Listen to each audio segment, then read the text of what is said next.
Hi students, now in this video lecture we will go through lengthenoid contraction and its effects or its consequences. Right, lengthenoid contraction, lanthanoids we know as are F block elements. Right, F block elements क्यों बोलते हैं हम इनको? क्योंकि जो last electron है जिसको हम डिफरेंशिएटिंग इलेक्ट्रॉन्स बोलते हैं वो f ऑर्बिटल में जाते हैं in case of all these lengthenoid elements, right? अब lengthenoid contraction, lengthenoid stands for these 14 elements, right? जिनका atomic number है 57 से 71 तक, right? ये जो आपको पूरी सीरीज दिख रही है. और contraction means decrease in size, right? So decrease in size of these elements is your lengthenoid contraction. Very simple, right? In very simple terms, lengthenoid contraction is, इसको हम define करते हैं decrease in the atomic and ionic radii of these 14 elements with increase in atomic number is your lengthenoid contraction, right? यहाँ पे आप देखेंगे ये atomic radii है, ये ionic radii है, and ionic radii में यहाँ पे I have mentioned M3+. That means इन सब elements की जो oxidation state है वो है +3 हमने इसलिए लिए है because +3 is the most common and stable ionic state of lanthanoid elements, right? So decrease in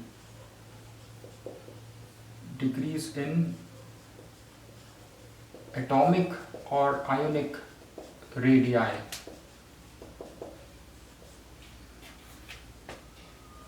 right, with increasing atomic number is your lanthanoid contraction. अब इस तरीके की चीज हमने पहले भी पढ़ी थी डी ब्लॉक एलिमेंट्स के केस में कि डी ब्लॉक एलिमेंट्स में इफ यू रिमेंबर जब हमने एटॉमिक और आयोनिक रेडियाई पढ़ा था तो वहाँ पे हमने देखा था कि एक पॉइंट पे जाके डी ब्लॉक एलिमेंट्स का एटॉमिक रेडियाई चेंज नहीं होता है, फिर एक पॉइंट पे जाके बढ़ने लग जाता है, राइट? क्यों होता था वो? Because of shielding of D electrons, क्योंकि डी ब्लॉक एलिमेंट्स के केस में लास्ट इलेक्ट्रॉन डी ऑर्बिटल में जाता था और वो आउटर मोस्ट शेल को न्यूक्लियर फोर्स से शील्ड करता था, राइट? ऐसा ही सिमिलर केस यहाँ पे है लैंथेनॉइड्स के केस में. अब देखिए ये कॉन्ट्रैक्शन क्यों हो रहा है, दूसरी चीज हमें जो इसमें समझनी है वो कॉन्ट्रैक्शन क्यों हो रहा है. तो कॉज ऑफ लैंथेनॉइड कॉन्ट्रैक्शन, देखिए ये है आपका न्यूक्लियस, ये है आपकी outermost shell. If you look at the electronic configuration में देखिए जैसे जैसे एटॉमिक नंबर बढ़ रहा है f ऑर्बिटल्स में इलेक्ट्रॉन्स वन बाय वन बढ़ रहे हैं, एक एक करके बढ़ रहे हैं, राइट? सो f ऑर्बिटल्स में टोटल 14 इलेक्ट्रॉन्स इंक्रीज हुए from first to last, right? Last में देखिए 14 इलेक्ट्रॉन्स हैं लास्ट एलिमेंट में जो है ल्यूटीशियम.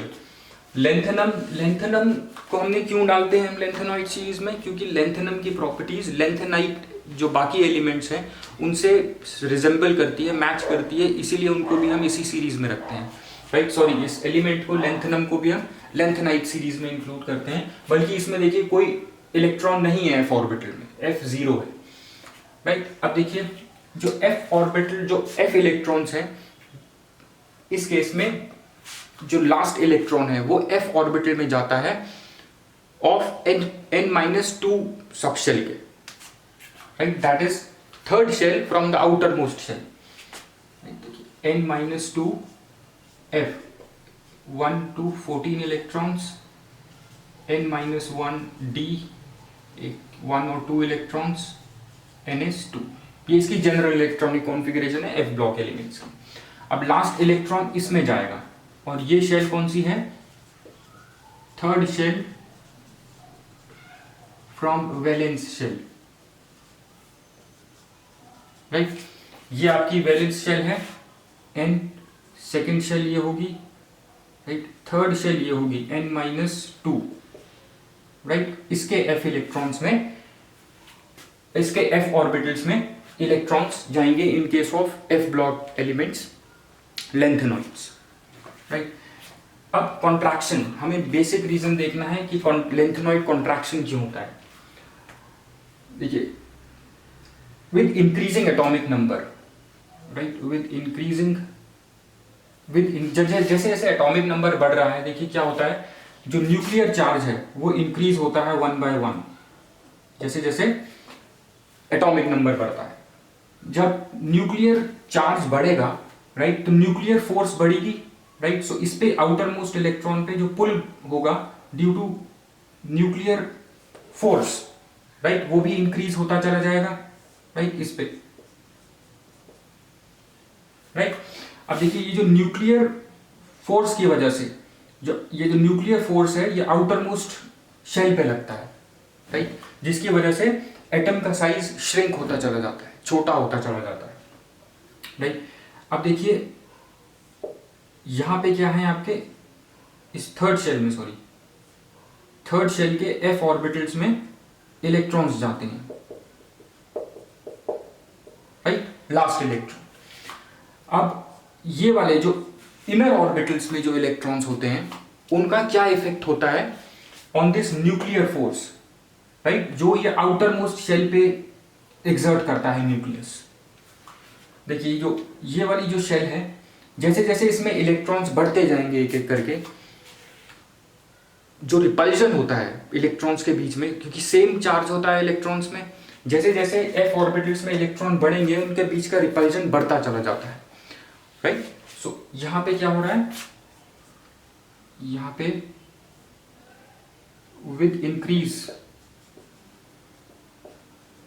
with increase in electrons in f orbitals, with increase in electrons in f orbitals, repulsion increases right. जब repulsion increase होगा, repulsion क्या करता है, ये वाली फोर्स रिपल्सिव फोर्स जो होगी वो एटम का साइज बढ़ाने की कोशिश करती है राइट। सो दोनों अपोजिट फोर्सेस हैं। ये वाली फोर्स क्या करेगी, it will try to increase the size of atom और आयन। ये वाली फोर्स क्या कर रही है, ये वाली फोर्स एटम का साइज श्रिंक करने की कोशिश कर रही है।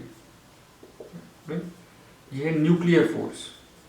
न्यूक्लियर फोर्स भी एटॉमिक नंबर के साथ बढ़ेगी, और ये वाली जो रिपल्सिव फोर्सेस हैं जिसको हम बोलते हैं शील्डिंग इफेक्ट राइट, वो भी बढ़ेगा with increase in atomic number. This will shrink और डिक्रीज साइज ऑफ एटम और आयन राइट। अब देखिए दोनों अपोजिट फोर्सेस हैं, ये डिक्रीज कर रहा है एटम का साइज या आयन का साइज, और ये इंक्रीज कर रहा है एटम या आयन का साइज। अब हमें ध्यान देना है कॉज ऑफ लेंथेनॉइड कॉन्ट्रैक्शन। अब देखिए जो इसको हम बोलते हैं शील्डिंग इफेक्ट। शील्डिंग इफेक्ट हमने डी ऑर्बिटल्स, डी मेटल्स के केस में भी किया था, डी एलिमेंट्स के केस में right. Shielding effect of inner electrons right on outer electrons right। देखिए यहाँ पे जो दो इलेक्ट्रॉन्स हैं एक्चुअल में ये जो f इलेक्ट्रॉन्स हैं इस शेल के, ये इनके बीच में आ रहा है राइट। जब ये इनके बीच में आ रहा है तो इनके बीच की जो अट्रैक्टिव फोर्स है उसको कम कर रहा है, इसीलिए इसको बोलते हैं शील्ड की तरह एक्ट कर रहा है। लेकिन होता क्या है, f ऑर्बिटल्स के केस में जो शील्डिंग इफेक्ट होता है वो कम होता है as compare to d electron shielding right. जो डी ऑर्बिटल्स, जो डी ब्लॉक एलिमेंट्स के केस में जो शील्डिंग इफेक्ट था वो ज्यादा था राइट, और यहां पे जो एफ इलेक्ट्रॉन्स के केस में जो शील्डिंग इफेक्ट है वो कम है, इम्परफेक्ट है। इसलिए है कम क्योंकि because of the shape of f orbitals right. This shielding effect, this is due to, इसमें क्या होता है, this is your imperfect shielding effect. Shielding effect due to shape of f orbitals right, due to shape of f orbitals इसका जो shielding effect होगा that is imperfect और d orbital से कम होगा in case of d block elements right. अब जब इसका ड्यू टू इम्परफेक्ट शील्डिंग, जब इसका इम्पैक्ट कम हो जाएगा, right, due to imperfect shielding of electrons in f orbitals, जो इसका जो इफेक्ट था, इसका इफेक्ट क्या था, that it was trying to increase the size of the atom and this was trying to decrease the size of the atom. तो ये एक दूसरे को काउंटर बैलेंस कर रहे थे, राइट। लेकिन ड्यू टू इम्परफेक्ट शील्डिंग अब ये इसको काउंटर बैलेंस नहीं करेंगे, क्योंकि ड्यू टू इम्परफेक्ट शील्डिंग ये जो शील्डिंग इफेक्ट है ये एफ इलेक्ट्रॉन्स का कम हो जाएगा, एफ ऑर्बिटल इलेक्ट्रॉन्स का कम हो जाएगा, राइट। सो नेट जो इलेक्ट्रॉनिक फोर्स लगेगी, जो नेट न्यूक्लियर फोर्स लगेगी, अब नेट फोर्स कौन सी होगी इन दोनों में से, ये वाली force, nuclear force on the outermost electron.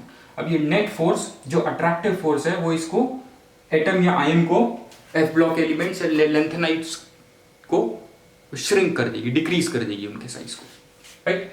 I repeat,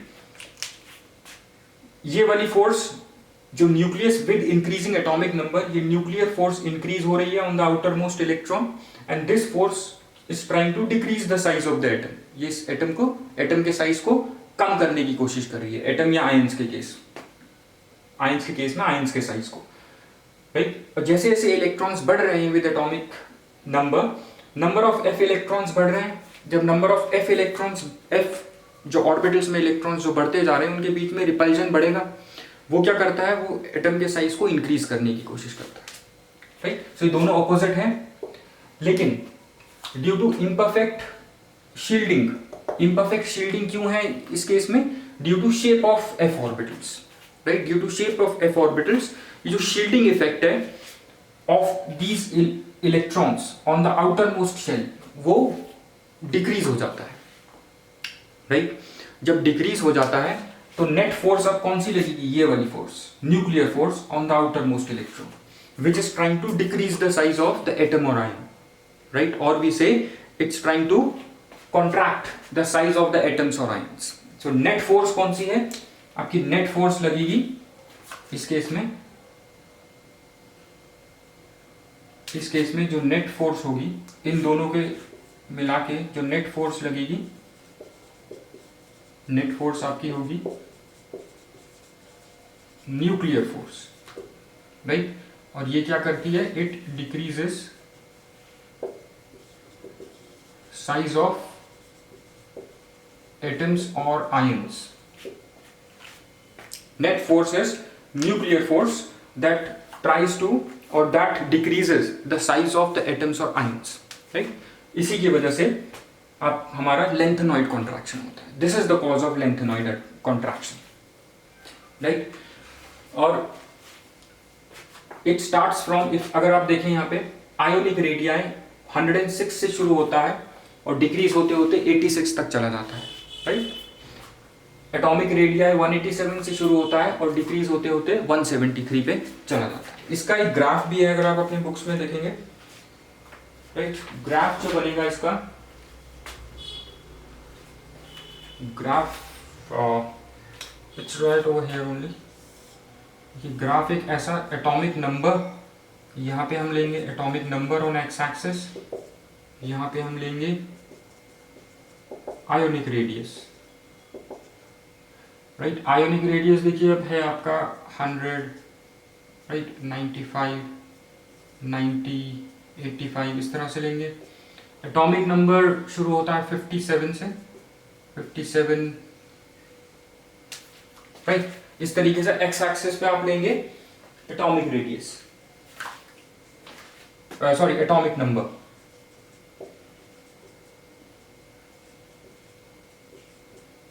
seventy 75, 77 इस तरह से।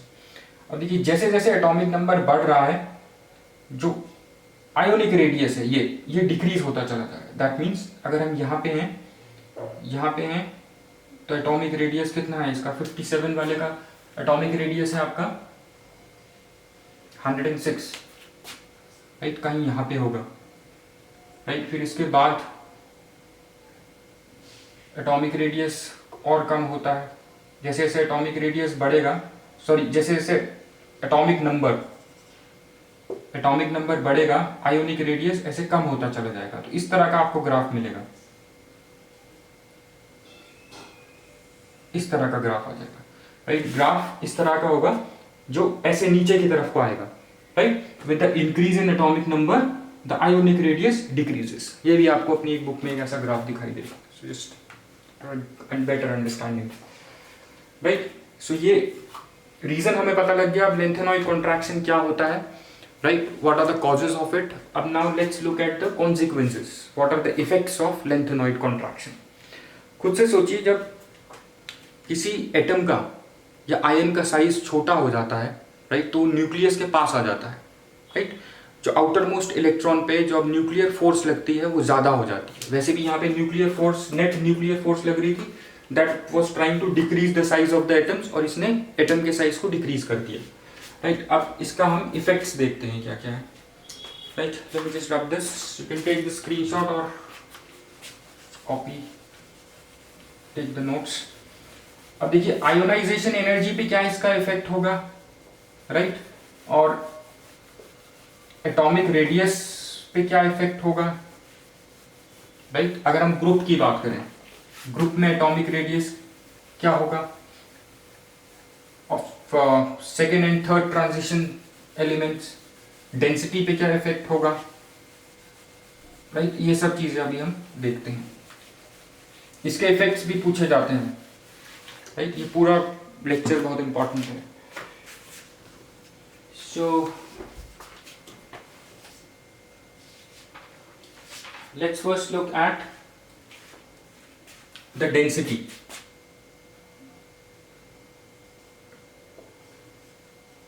इफेक्ट्स में सबसे पहले हम देखेंगे डेंसिटी। देखिए साइज जो है क्या हो रहा है, साइज कम होता चला जा रहा है। जब साइज कम होता चला जाएगा तो डेंसिटी बढ़ेगी, right. With decreasing size density का क्या होगा, डेंसिटी विल इंक्रीज। सेकेंड चीज, अगर हम आयोनाइजेशन एनर्जी की बात करें,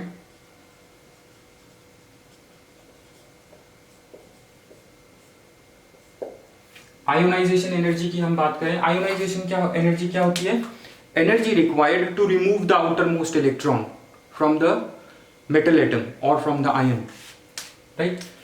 जो आउटर मोस्ट इलेक्ट्रॉन है, इस पे याद रखना ये न्यूक्लियस से फोर्स लग रही होती है, अट्रैक्टिव फोर्स लग रही है, इसको अपनी तरफ अट्रैक्ट करता है।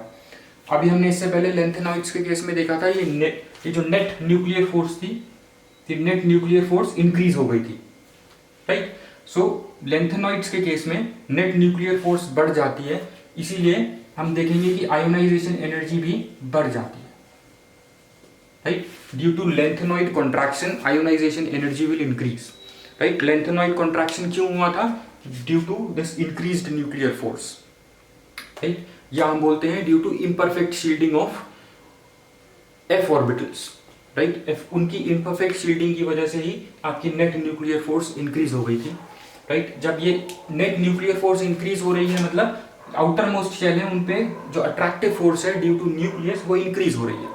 जब वो फोर्स इंक्रीज हो जाएगी तो आपकी आयोनाइजेशन एनर्जी क्या होगी, अब हमें इन्हें ज्यादा एनर्जी देनी पड़ेगी in order to remove from the neutral metal atom और आयन, राइट। जब ज्यादा एनर्जी देनी पड़ रही है दैट मीन्स आयोनाइजेशन एनर्जी क्या हो जाएगी, इंक्रीज हो जाएगी, right. I hope this is clear.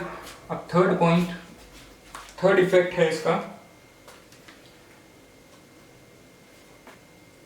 On, जो बहुत इंपॉर्टेंट है, on the basicity,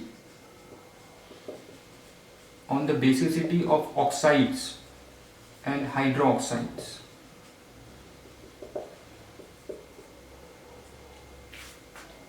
right. Hydroxide, ये देखिए एक बार ये नीट में भी क्वेश्चन पूछा गया है आई थिंक, और 12th में भी ये पूछा गया है ये question, LaOH whole thrice, right. और अगर मैं इसकी बात करूं Lu, लास्ट एलिमेंट की LuOH होल थ्राइस, इसकी बेसिसिटी मिनिमम होगी, इसकी बेसिसिटी मैक्सिमम होगी, दैट मीन्स, और इधर की तरफ लेंथेनॉइड कॉन्ट्रैक्शन क्या हो रही है, बढ़ रही है, राइट। एटम का साइज या आयन का साइज छोटा होता चला जा रहा है। सो जैसे जैसे एटम या आयन का साइज छोटा होता चला जाएगा बेसिसिटी डिक्रीज होती चली जाएगी, right. So with increasing atomic number or with increasing lengthenoid contraction or with decreasing size of the ion due to lengthenoid contraction, your basicity decreases, right? That means जब हम basicity कम होने की बात करते हैं, that means इसका ionisation कम होता चला जा रहा है, ये लीस्ट आयोनिक होगी और ये मैक्सिमम आयोनिक स्टेट में होगी। दैट मीन्स जब ये आयोनाइज होगी तो मैक्सिमम हाइड्रोक्सिल आयंस मिलेंगे, इसलिए सॉल्यूशन बहुत ज़्यादा बेसिक होगा। वेयरएस इसकी बेसिसिटी कम इसलिए है क्योंकि जब हम इसको आयोनाइज करेंगे तो हमें सॉल्यूशन में बहुत कम हाइड्रोक्सिल आयंस मिलेंगे, राइट। और क्यों हो रहा है, इसलिए क्यों हो रहा है ये, ड्यू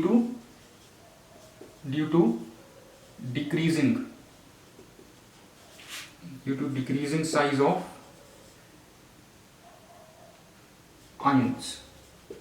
आयंस का साइज डिक्रीज होता चला जा रहा है। हमें एक चीज हमने पढ़ी थी, फेजेंस रूल। फेजेंस रूल क्या कहता है, जितना छोटा आयन साइज होगा आयन का, उतना ही ज्यादा वो पोलराइज करता है ऑपोजिट आयन के इलेक्ट्रॉन्स को, अपनी तरफ खींचता है, right. That means covalent character जो है आयंस का वो बढ़ेगा इस साइड में। जब कोवेलेंट कैरेक्टर बढ़ेगा तो आयोनाइजेशन क्या होगा, घट जाएगा।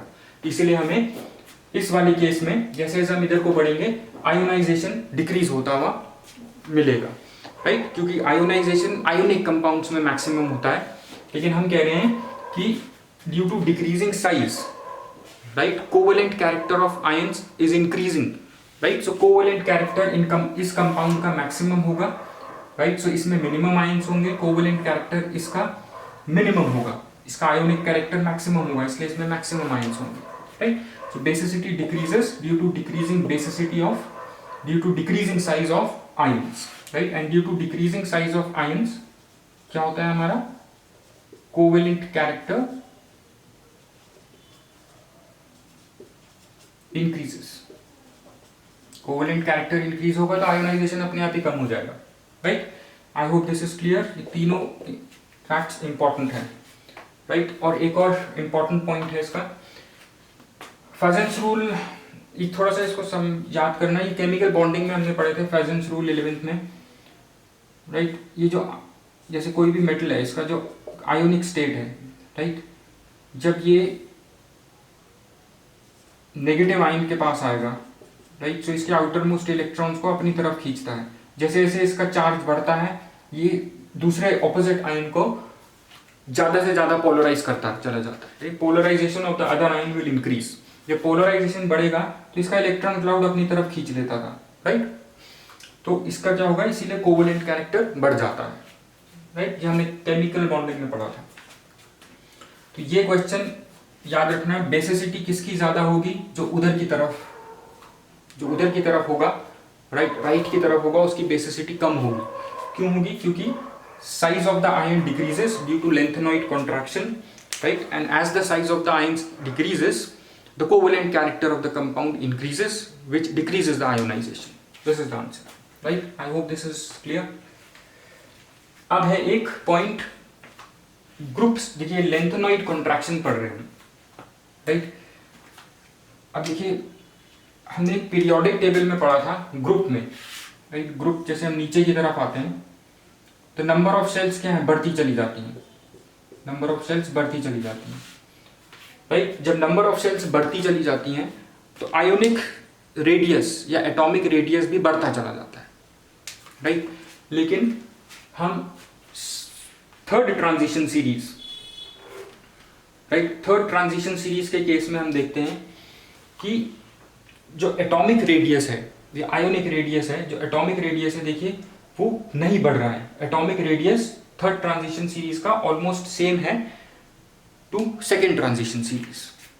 क्या रीजन है ये, अब यहाँ पे कायदे से तो बढ़ना चाहिए, राइट। जैसे हम ये ग्रुप है, ये ग्रुप के एलिमेंट्स हैं, ये दोनों, राइट। अब इस ग्रुप की अगर हम बात करें, अब पीरियोडिक टेबल में देखिए ये दोनों एलिमेंट्स, ये ग्रुप है, नीचे की तरफ बढ़ना चाहिए, इसका एटॉमिक रेडियस बढ़ना चाहिए, लेकिन 160 से 159 हो गया, ये कम हो गया, और यहाँ पे बढ़ा ही नहीं, राइट। कुछ का ऑलमोस्ट सेम होगा। क्यों है, ड्यू टू लेंथेनॉइड कॉन्ट्रैक्शन। अगर लेंथेनॉइड कॉन्ट्रैक्शन नहीं होता यहाँ पर तो आयोनिक रेडियस नीचे वाले एलिमेंट्स का, थर्ड ट्रांजिशन सीरीज के एलिमेंट्स का ज़्यादा होता है as compare to second transition series, लेकिन ऑलमोस्ट सेम है या कम है या ऑलमोस्ट बहुत कम इंक्रीज हो रहा है due to lanthanoid contraction, right.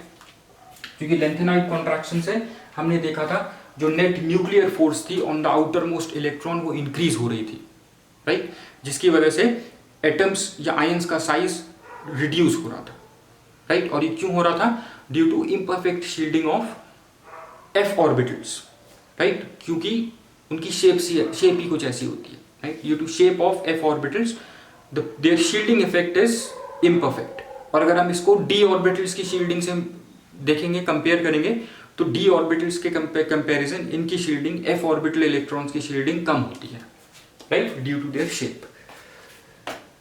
I hope all these points are clear, right. So इसमें लेंथेनॉइड कॉन्ट्रैक्शन क्या है, right, what is the cause of lanthanoid contraction, इसके ये 3 इफेक्ट्स, 4 इफेक्ट्स इंक्लूडिंग दिस, और ये इसका ग्राफ, ये कुछ चीजें हैं इसमें जो आपको ध्यान से करनी है। ये बहुत इंपॉर्टेंट टॉपिक है, एग्जाम में अक्सर पूछा जाता है, ठीक। थैंक्स।